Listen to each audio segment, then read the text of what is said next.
جی ناظرین، جیسے کہ آپ کے علم میں ہے کہ ہم اس حوالے سے پہلے بھی اپنی نشریات میں موصول ہونے والی شکایات اور مختلف بے ضابطگیوں کی نشاندہی کر چکے تھے اور اب باقاعدہ کارروائی کے بعد متعلقہ افسر کو معطل کر دیا گیا ہے۔ کراچی سے تازہ خبر یہ ہے کہ اسسٹنٹ ڈائریکٹر ریاض حسین المعروف ریاض ملا کو سندھ بلڈنگ کنٹرول اتھارٹی نے فوری طور پر عہدے سے ہٹا کر ایڈمنسٹریٹو سیکشن میں رپورٹ کرنے کا حکم جاری کر دیا ہے۔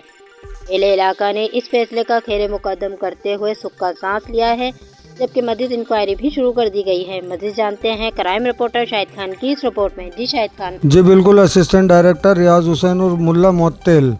اہل علاقہ کا اظہار اطمینان۔ Karachi Sindh building control authority کے اسسٹنٹ ڈائریکٹر ریاض حسین المعروف ریاض ملا کو ان کے عہدے سے معطل کرنے کا نوٹیفیکیشن جاری کر دیا گیا۔ نوٹیفیکیشن کے مطابق انہیں فوری طور پر اپنے موجودہ عہدے سے ہٹا کر ایڈمنسٹریشن سیکشن میں رپورٹ کرنے کی ہدایت دی گئی ہے۔ ریاض ملا کی ذمہ داریوں میں منگو پیر، مومن آباد اور اورنگی ٹاؤن اور سرجانی کے علاقوں کی نگرانی شامل تھی۔ ان کے بارے میں شہریوں کی جانب سے مختلف شکایات سامنے آتی رہی تھیں، جن کی بنیاد پر متعلقہ ادارے نے ان کے خلاف مزید انکوائری شروع کر دی۔ علاقہ مکینوں نے ریاض ملا کی معطلی کے فیصلے پر اطمینان کا اظہار کیا۔ شہریوں کا کہنا ہے کہ اس اقدام سے علاقے میں شفافیت اور بہتر انتظامات کی امید پیدا ہوئی ہے۔